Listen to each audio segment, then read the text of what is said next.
Where my girls at? Where my girls at?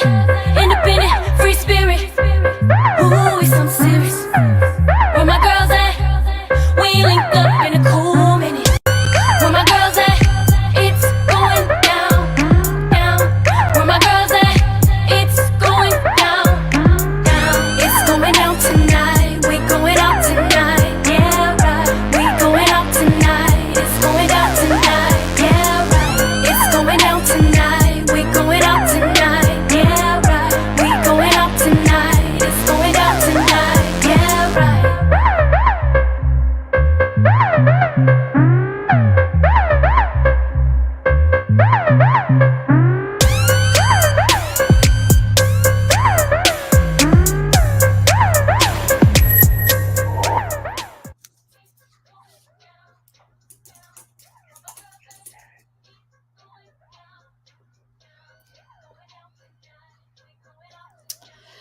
Hey, hey, hey, hey, hey. It is your girl, Katrina Harris Earl. We got issues. We got issues today. But you know what? It is Motivating Monday. What kind of Monday is this, Sabrina? It is always Marvelous Monday, motivational Monday, make it happen Monday, all that. Gotta ask Miss Monday about Monday. She should just always host on Monday, but she ain't going for that one, I guarantee you. So it is Katrina Harris Earl. You are listening into 910 AM WFDF, the superstation, coming to you out of Detroit. And we are broadcasting today from Brentwood, California, where I am. Sabrina is in Ohio. I got to get used to saying the new city. Geneva on the Lake. Geneva on the Lake. I'm like, woo, all them cities that ran through. You know, this weekend, Sabrina, we watched Stillwater. Okay, I went way back to when you lived in Stillwater. Wow. The movie was a trip. Don't bother with the movie, but took me way back to when you lived in Stillwater, Oklahoma, now in Geneva on the Lake. Our girl, Lady Chrisette Ellis from Detroit, Michigan, will be here. And Gloria Mayfield Banks is doing what she does best. She is out and about changing lives and won't be on the radio, okay, today. But oh my gosh, we have a great show today. We are talking about something that affects everybody, and it is money. It affects the women. It affects the men. It affects the marriages. It affects the relationships. It affects the kids. It makes a difference. And I am excited to have one of my good college girlfriends on today who is a financial literacy expert. So get your money questions ready. We'll be bringing her in soon. And Anna Harris is going to be coming to you live and breaking it down, telling you about where the money resides. So I'm going to pass it to Sabrina. And Chrisette, are you on the radio? Okay. Okay. All right. I'm going to go to you after we go to Sabrina. So Dorothy will be ready. But Sabrina, what is happening? What is happening in Geneva on the Lake?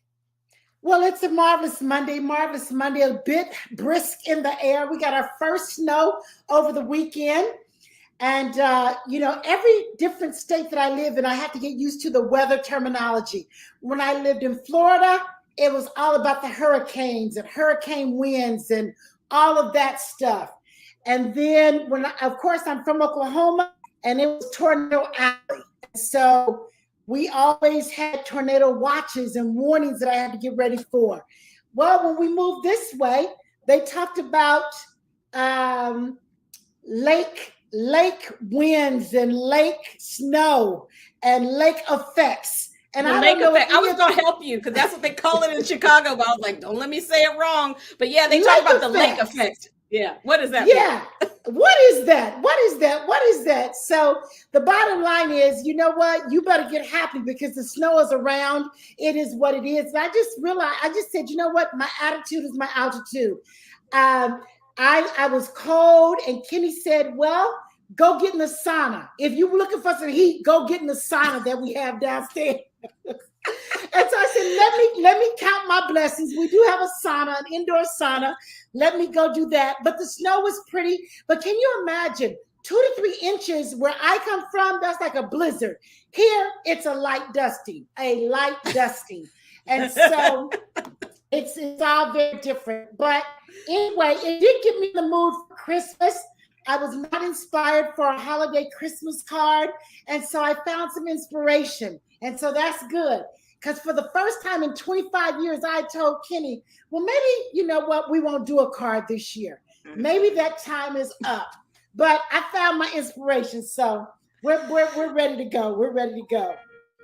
Well, I'm going to rep for, because I know if Gloria was on, I know here comes Chrisette. Let's just say that I'm the one who is not in the Christmas card competition. But when I tell you, the Mondays are famous for their Christmas cards. So if I say I'm not doing a Christmas card, like nobody trips, it ain't no big deal. But if Sabrina Goodwin Monday is not doing a Christmas card, like hold the presses, something went down. And Chrisette, you ready for your Christmas card already? No, we were supposed to schedule our pictures, and I kind of dropped the ball on that. So I'm gonna probably try to call. I'm trying to move into my house, and I mean, Christmas just crop up on us, you know. And you know what? Sometimes it's kind of like, can we at least celebrate Thanksgiving before we start thinking about Christmas?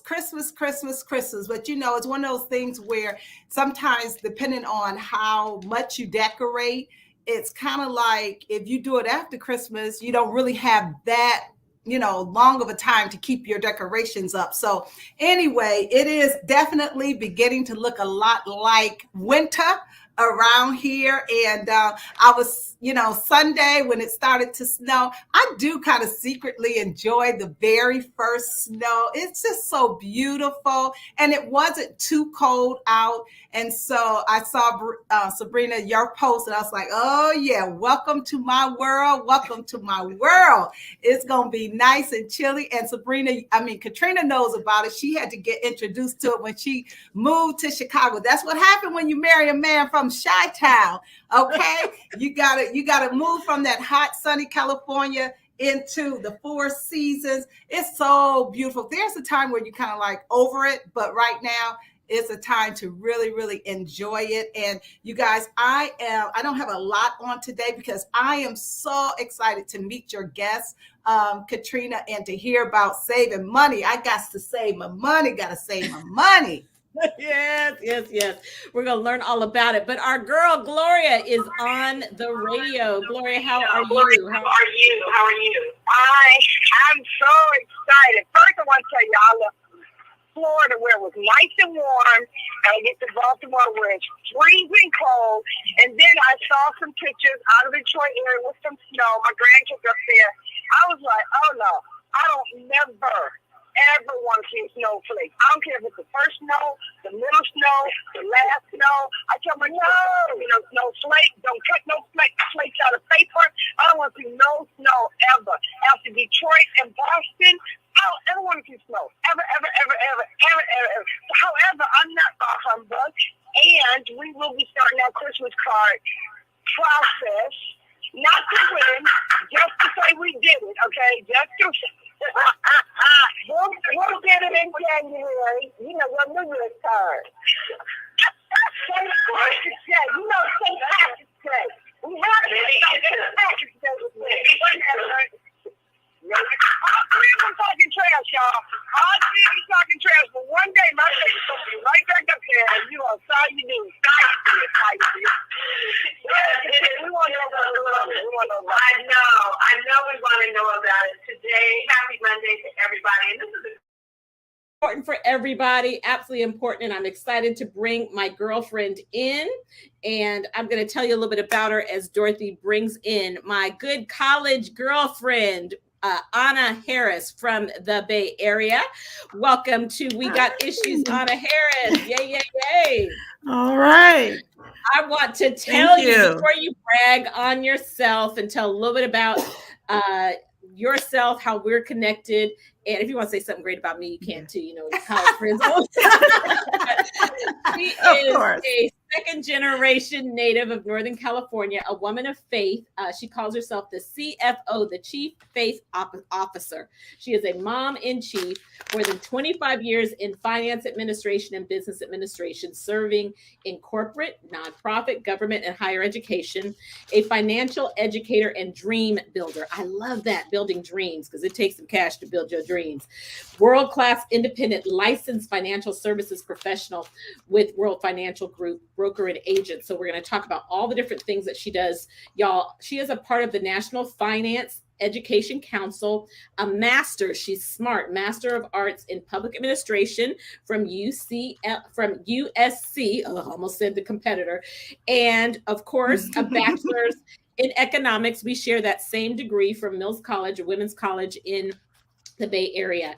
And I just want to read your tagline. I serve families by meeting their needs through superb products and financial education. And you duplicate yourself and multiply financial professionals to save financial futures one family at a time. That's a mouthful, but I'm telling you, money does make the world go round. We're not to worship it, but it answereth all things, says the scripture. And we know you can't do much without it. So I just want to give you an opportunity to introduce yourself to our radio audience. I know you know our guests well from back in the day. I mean, my sister co-host well from back in the day. But tell us a little bit about yourself and who you are and how you got into this, into doing what you do. Well, thank you, Katrina and Sabrina, Chrisette, and Gloria. As Katrina said, I know you guys from back when. I admire you. And I'm just so excited. I love the energy. I love the love. I love what you're doing here. I am so glad to be a part of this friend group today. As Katrina said, we go back a long way, started in college. Since that time, initially I wanted to go out and as an economics major, I wanted to get our monetary policy straight. Okay, we were educated by some of the best policy minds and thinkers in the world at Mills College. And I was going to go let Alan Greenspan know what he needed to do to get our money supply correct. Okay, but God had other plans for me. And so through that journey, I moved through business, banking, wanted to be an investment banker, had to compete in that old boys network, and they weren't having a sister up in there, competing with them. And what I learned very quickly is that there was a certain money mindset you needed to have to operate at that level. And I just didn't have it at that time. I didn't understand really how money worked, not just from education, but how real money works, how you get access to tools and resources. I was a product of a single mother household, and we lived in the projects, but you couldn't tell us we were poor because we never wanted for anything, and my mom taught me how to be a giver. So my mindset was always about giving and helping and trying to make change for the better. And, as you go through corporate, you hit that glass ceiling, and have, doors closed in your face. And, you told that, you got to do 150% more than everybody else to, get to that position. I said, I really need to be looking at other options. I'm running $100 million organizations and helping them, which I love to do because we're serving people, nonprofit and government, helping them with their budgets, helping them with capital funding, dealing with their health plans and pensions and all of that. I said, what? My people need support. They need support. Our people, the scriptures say, our people are destroyed for a lack of knowledge. And I made it my mission and my passion to educate, because you can't do better unless you know better, right? And so that is, my passion and my motivation and my why. Also raising a college age son. He's in his senior year of college right now. As a single parent, I've been through some of the struggles that single parents go through and families go through, trying to make ends meet. I've been in bankruptcy. I've recovered from bankruptcy. I've made bad investments because I am a giver. I gave money to the wrong people who stole from me. I've dealt with that. I've dealt with losing lots of money behind trusting people and not having a really good understanding of how the world works, right? With money. And so I made it my goal to help others come out from under and get unstuck and really understand their relationship with money and their mindset. It's very, very important. That's the basic foundation before you begin talking about savings, getting out of debt. You have to understand. Anna, hold that thought, because we're about to go. This is so good. Everybody wants to know, when we come back from the break, we are going to talk about some of the top financial trends that are happening in the financial industry. Things we need to know. We're going to give you the basics and help some of y'all that are ready to take your money to the next level. We'll be right back. All right.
We got issues. You are back.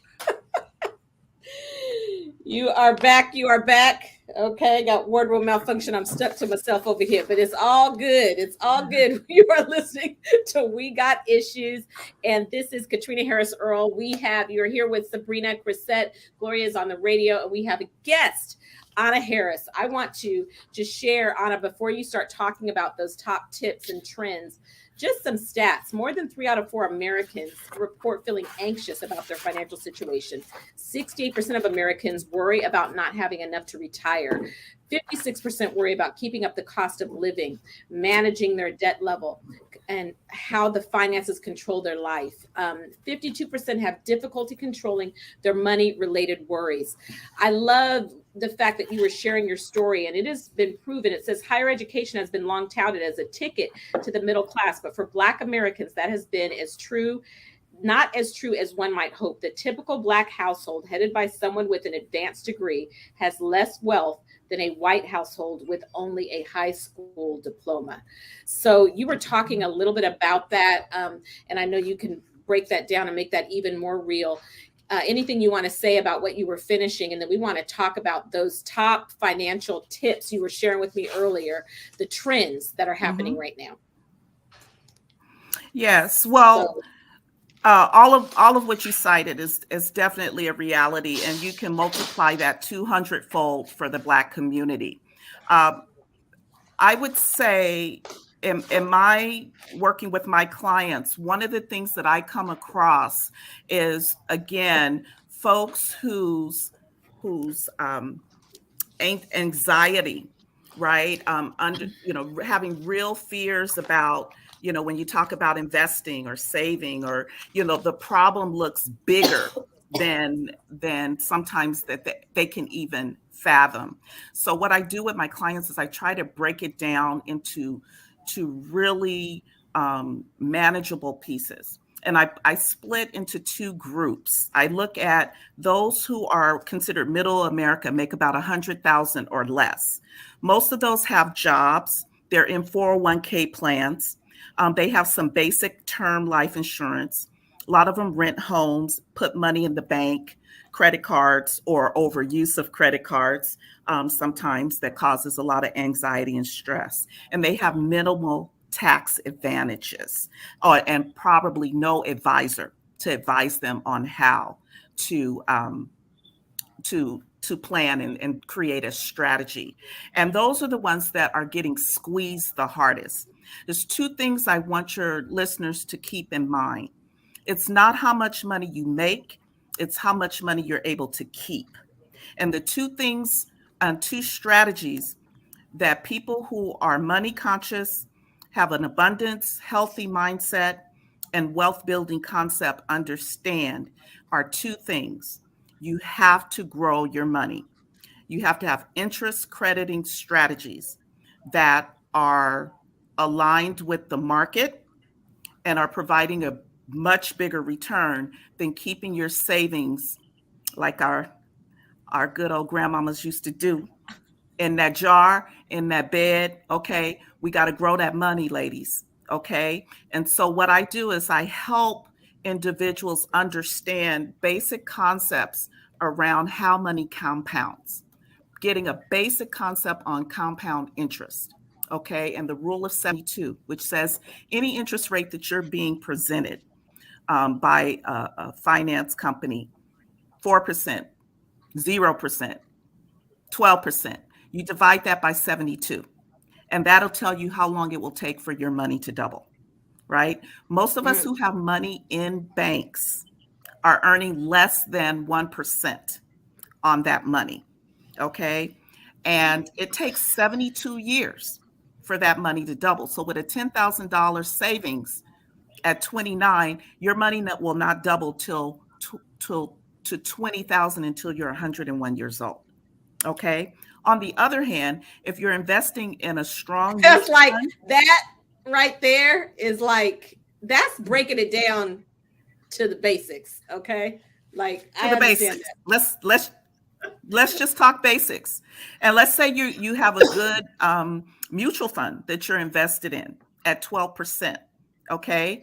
At 29, you put in $10,000. It takes 6 years for that money to double to 20. So that's much better, right? And at 71, you'll be at 1.2 million if you continue at that rate.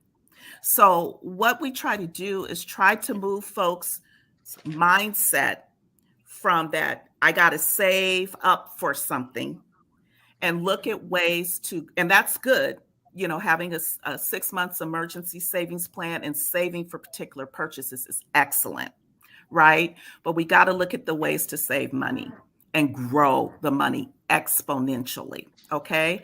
The other concept and things, important things that people are paying attention to is the impact of taxes on your money, right?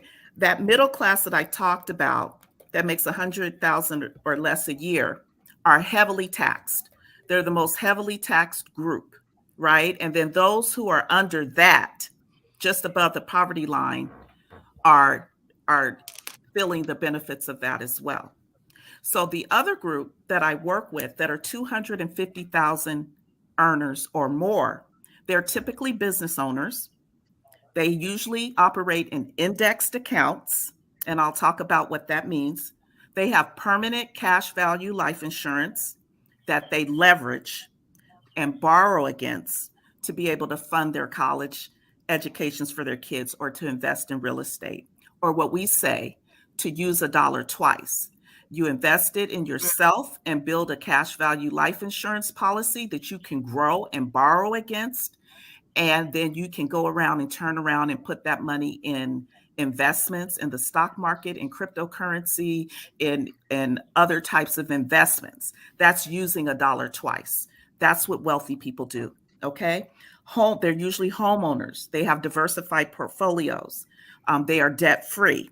Okay. They maximize tax advantages, and they usually have a financial professional, but they're a small percent of the population. They're 1 to 5%. Even smaller among African Americans, right? Even smaller among Absolutely. African Americans. Before we go to our next break, this is so good. I'm thinking about, we've had some amazing guests on talking about health. And I'm telling you, we get our health together on We Got Issues. We get our money together on We Got Issues. There ain't nothing to stop you when your health is right and your money is right. So I want to bring the girlfriends in right before we go to the break, and just ask the girlfriends, Chris, Gloria, Sabrina, a question. Chris, you want to come in the conversation talking about money? Yes. We made some great money moves, and I know that we all have learned from this as well. So Chris, what would your question, or what would you add to the conversation? So my question, and thank you so much, Anna, for being with us. Oh, I'm sorry.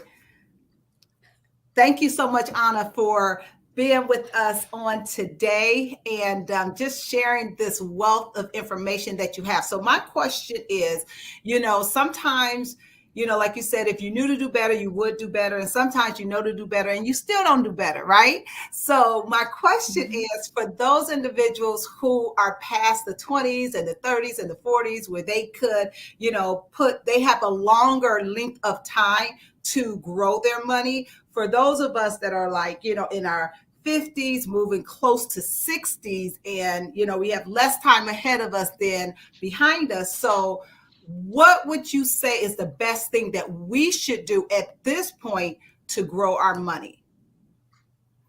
Okay. That's a great question, Chrisette. And it's where many of us are.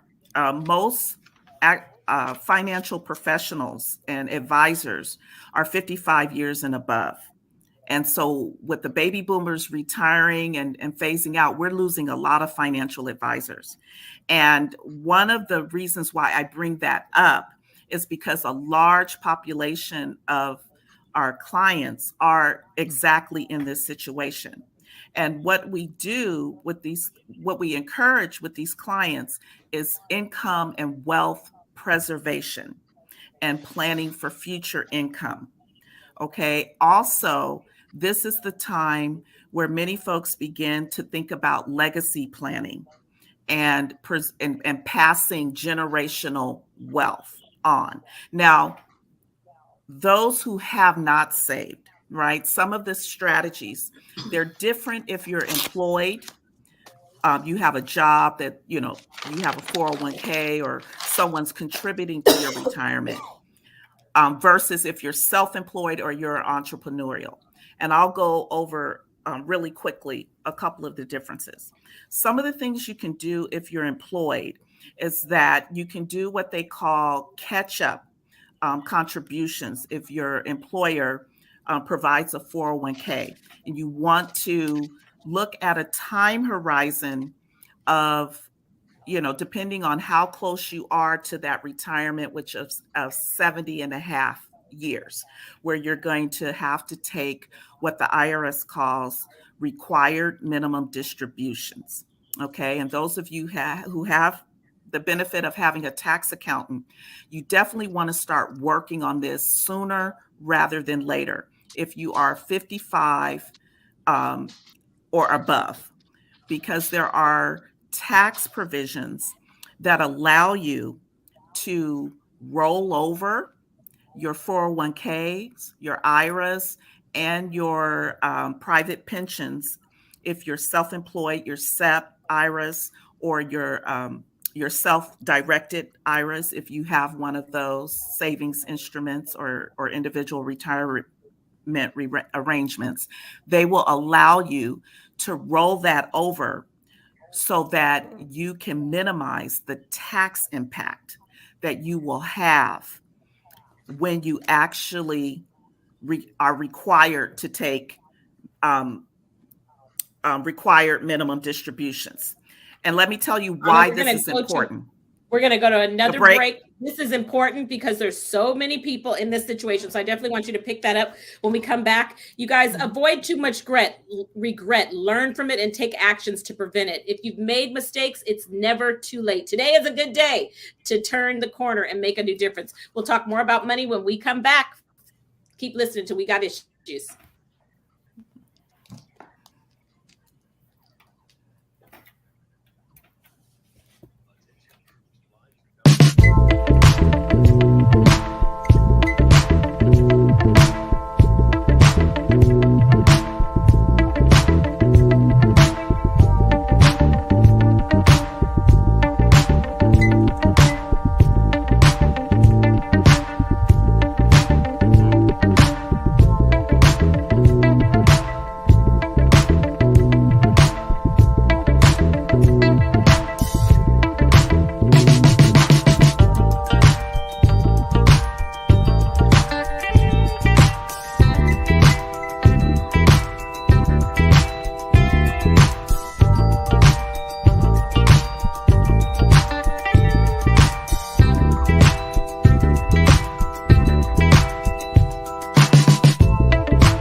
Yes, let's get some money.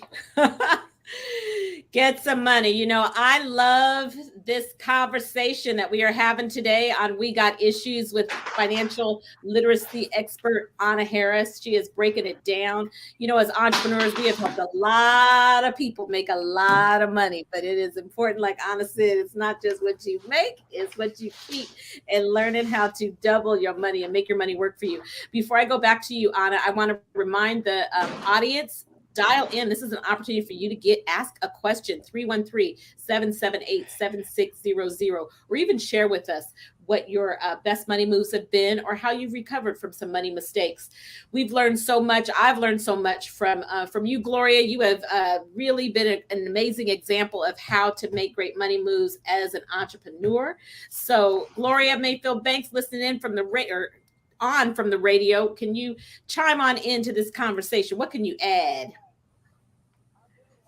Add the part about women who have gone through a divorce situation. And I love your conversation. And I always tell people that one of the reasons that you get into money trouble is that you don't understand money.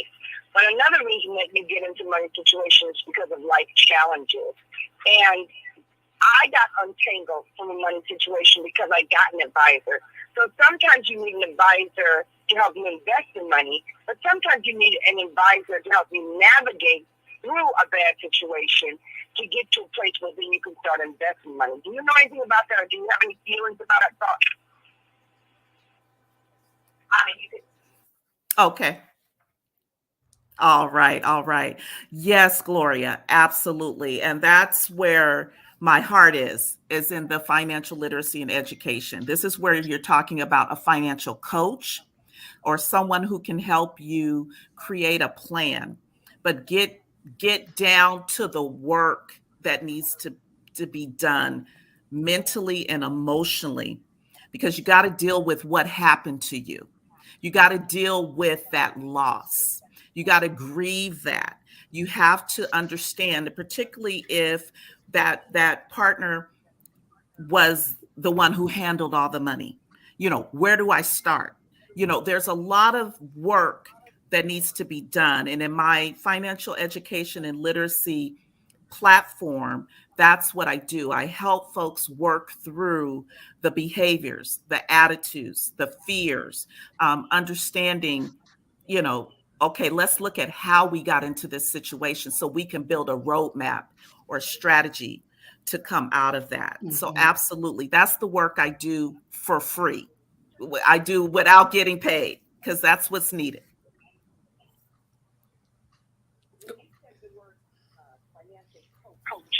I have been looking for the word, because sometimes it's not an advisor, but it isn't a coach that gets you to the place where you can use an advisor. That's very powerful right there. Very powerful.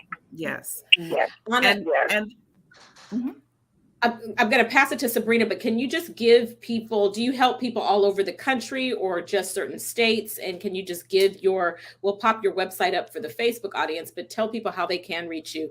Because I'm sure there's some folks that are like, I need a coach. Well, the financial literacy and education will be national and, God willing, global. I'm working on a platform now with the National Financial Education Council that will provide online resources. I will be able to do coaching online and host events, as well as train other educators and coaches to go out and duplicate what we do. So the goal is to try to get as many people as we can in a place and a mindset for growth and to take the next step forward. However, that is through more education and knowledge, because everyone's different. Everyone's at different places, and we all have a financial story. We all have a story. And so it's understanding your money mindset, helping you work towards changing negative behaviors and attitudes that have resulted just from legacy, just from history, just from understanding that, as a Black community, we have been an oppressed people.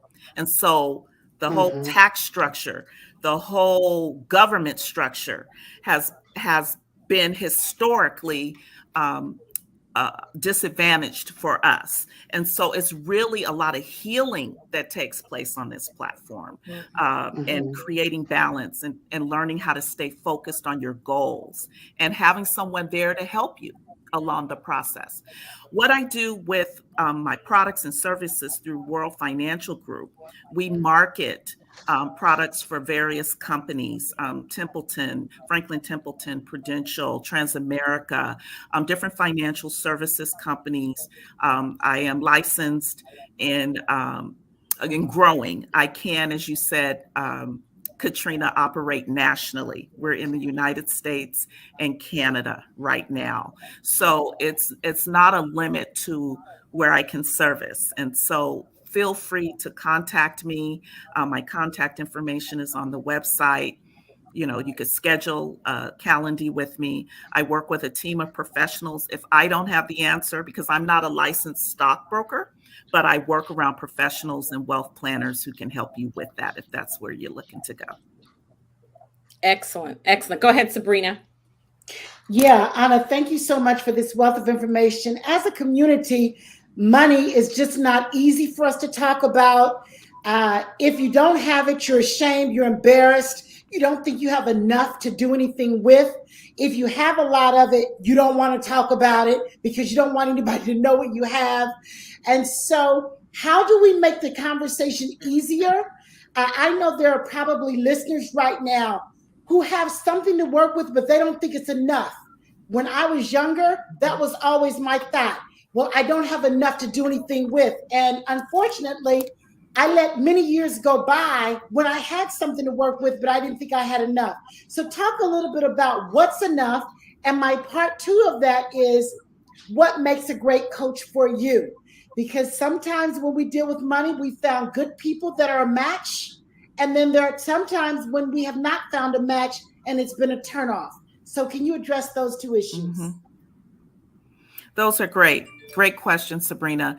First and foremost, this right here, what you guys are doing right here is the start. This is a fabulous forum for our coming together in sisterhood and community to even talk about it, to even broach it, right? I tailor my financial literacy program to the audience that I'm dealing with. So I'm not going to be talking about tax advantage strategies, right? And indexed and fixed annuities and how to, leverage the stock market to grow your wealth with people who can barely, buy food. When you have a decision to make whether to buy food for your family or pay the light bill, that's not a discussion we need to have. So we start where that person is. Okay. One of the things that I do, I've had to tell clients, look, you can't afford the products right now that I'm in and that I'm offering. But look, this is what I can do. I can present you with an opportunity if you're willing to learn to help make you some passive income. So I offer the opportunity to people who can't afford, and I bring them on my team, and I train them and I develop them and I help them get the confidence and competence they need to help other families. And I share with them, the platform and the system that I use, just like we did in Mary Kay, right? Mm-hmm. It's they have to be comfortable with you. They like you. Mm-hmm. They buy our products because they like us. They're comfortable with us and how we make them feel. So that's what distinguishes me from other, like just going and picking someone online, right? It's that connection. And what I want to do is duplicate myself because I know that's the kind of coach that works for me. That's the kind of educator that works for me. Someone who I can relate to. Right. I really like that because honestly, one of the things that's nice about entrepreneurship and as people look at there's so many different opportunities, direct sales or your own business is when people, that is one way addressing Chrisette's question and Sabrina's question, even what Gloria said, how you can make up for lost time is whether you are door dashing or whether you are doing something on the side to be able to have some additional income to be able to have more to invest. That is important. And there are so many different ways. I think if your money ain't right, get you a side hustle. You get you a side hustle so that and then work with a coach, right? Who can show you how to work that money, not just extra money to go out and buy a Louis Vuitton bag, but extra money to be able to position your family. right. So can you share, were there any other trends? We only have 2 minutes before we go to our next break. Were there any other trends particularly that are taking place now that are different? Anything you want to tell us about financial trends? Yes, we definitely want to pay attention to the Build Back Better infrastructure plan, and particularly around the taxes. For most middle class and below, they're not going to see much increase in their taxes. Most of the taxes from payrolls are going to be those earning 850,000 or above. Will see some impact that 1% and up to 4 million a year. That's not the clientele necessarily that I'm working with, but for the most part, you want to look at the taxes. And the reason why you want to look at the taxes, ladies, is because we're paying for all of this, right? With our tax dollars, we're paying for all of these infrastructure and social safety net programs and things that we need. We need childcare. We need paid family leave. We need these things. But there's a cost. And one of the strategies that I talk about is you're going to get taxed now, you're going to get taxed later, or you're going to be in that tax advantage camp. So we have to understand there needs to be a balance that we need to be thinking about in terms of our tax strategy, and really paying attention. The Tax Secure Act. Yep, you hear the music. Yeah, I gotta go. I know. One more break, and then we're going to bring you back again. Thanks, you guys, so much for listening. We'll be right back after this break. You are listening to We Got Issues with our guest, Anna Harris. Be right back.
We are back. Michael, you jammed on that with a good edit. Okay. That is so good. Came back with a little Cardi B talking about money and check. Oh my gosh. Thank you so much, Anna, for being with us today. And I just want to fit in, the big picture, and just thinking, even if you could share a success story or a couple of tangible takeaways for where people can start. There's, people are looking at their money. 4 million people have left their job. They've got to make some money moves. I don't know if they're saving more, if they figured it out, what's happening, but I just want to encourage people to keep your goals in front of you, but also share your goals with others, friends, family, colleagues, and work with a financial professional like Anna Harris, who can support you and who's a certified coach in helping you to make these right decisions. Seeking a support network is actually a major positive, also along the lines of supporting you and making more money and making better decisions with your money.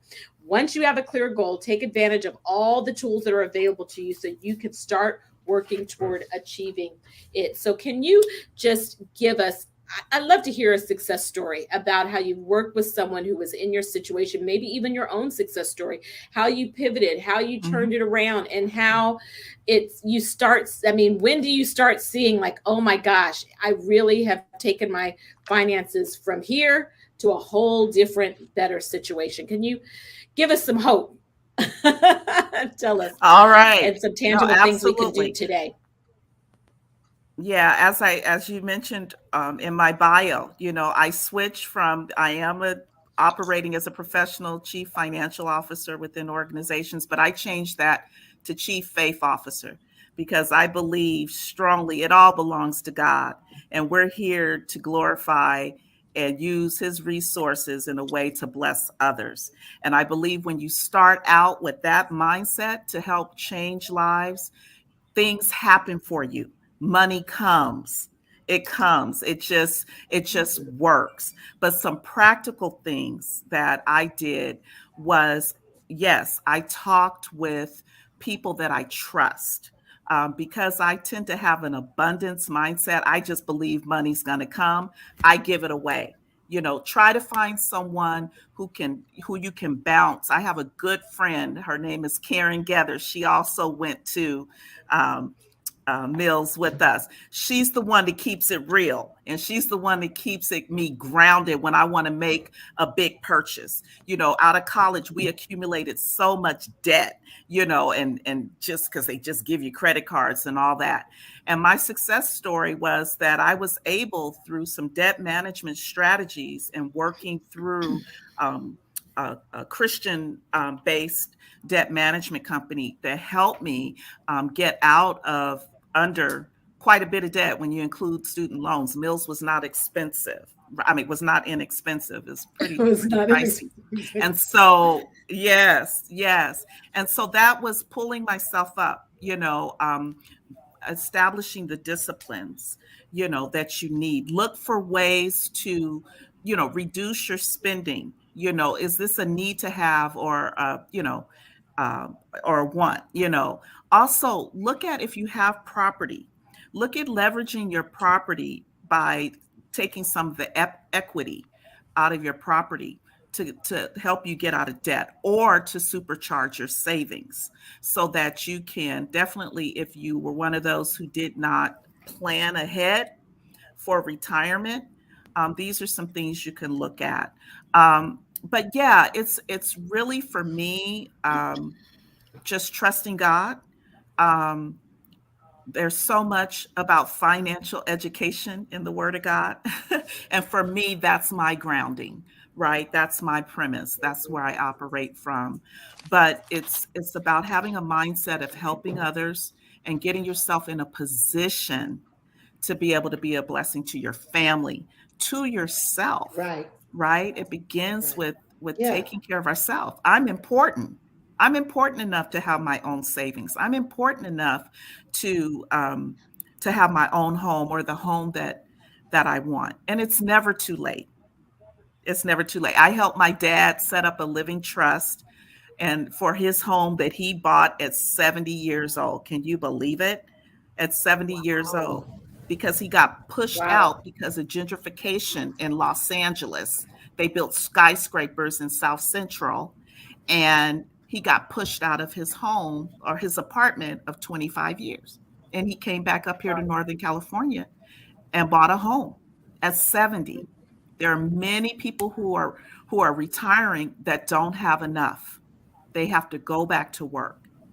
So the main thing is get with someone you trust, as Sabrina and I talked about, that's likable, relatable, Yes. and then someone who can hold you accountable. A good friend who's going to tell you, no, girl, you don't need to go on that vacation right now. Remember what you said your goal was. Remember what you said you wanted to do 2 years from now, 3 years from now. You said you wanted to have your house by the time you're 35 and you're 32. So what is your plan? And have somebody you can share that with. Anna, tell us, as we're looking for financial coaches, what credentials, what are we looking for? What are the red flags? Because when it comes to money, you can make some wrong money moves and it could be all bad. So how do you know? Definitely. I know you don't know a Bernie Madoff necessarily, but how do you know what to look for? What are some first of all, hi, Gloria. There's my other, all of you guys. I have pictures of all of you guys from back in the day. Don't make me pull them out. Don't make me pull them out. Don't pull them out. Don't pull them out. Don't pull them out. You look fabulous, Gloria. Lost my train of thought, but yes. Repeat that. We were talking about what do you look for in a financial coach so that you don't get scams? Everybody wants to be an expert, but what makes you an expert? What degree, what license, what credentials should they have? Yeah, you definitely want to, and you'll be surprised how many people are out there doing financial literacy and education that are not qualified. They're not, because it's not just about talking about financial principles and basics. It's about really understanding how to teach and how to deal with different audiences and some of the mindset issues and behaviors. But you want to look for someone who is either has a certified financial planner credential. They may not necessarily have securities licenses, but they may have like myself, they may be have a National Financial Educator Council certification or any National Endowment of Financial Educators certification. But you definitely want to check their background for sure on their credentials. Having a degree in finance is not really necessary for a coach, but it's really more coaching, life coaching, if they have good coaching skills. Even people who have backgrounds in psychology and human behavior are good good credentials. Wow. I appreciate that. Nicole talked about a state license, and I've gotten to the point that I have wherever their license comes from, you can call that agency, whether it's the state or the federal, whatever, and make sure it's real. Because I've had somebody do my taxes, and I called state of California. They're like, their license was revoked. No wonder I got in trouble, right? Yes. So just remember that every license there's an agency you can call to verify that is real before you start giving your money out. And then we know there's still the Bernie Madoffs of the world that do some crazy things with some money. Yeah. Be in prayer, right? Yes. That's right. Guidance. Yes. And also anyone selling you anything that asks you for money up front, that's a no-no. No money up front. And they need to be likable and really relatable, but always verify. Mm-hmm.